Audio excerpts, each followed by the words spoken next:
Dublagari sea beach, virgin beach, অসাধারণ সুন্দর, অসাধারণ সুন্দর। বেশি মানুষজন নেই এই বিচটায়। পারলে আসুন, খুব ভালো লাগবে। সমুদ্র জলটা যদিও অনেক দূরে, তবে একদিন থাকলে খুব ভালো লাগবে।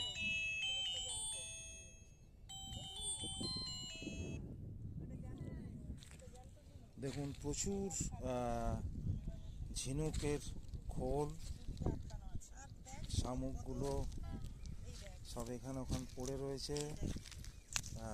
বেশ ভালো লাগবে। এই এই ঝিনুকটা জ্যান্ত, এটা এটা একদম পুরো জ্যান্ত। হ্যাঁ, একটু হাতটা দেখান। হ্যাঁ, এটা জ্যান্ত। এটা এই দেখুন, এবারে এটাকে বের করে দিতে হবে, এটাকে জলে ছেড়ে দিতে হবে, মারা যাবে না। ওরা এই তো এই সমুদ্রের বিভিন্ন এইগুলোকে তুলে ধরে। খুব সুন্দর, খুব সুন্দর জায়গা।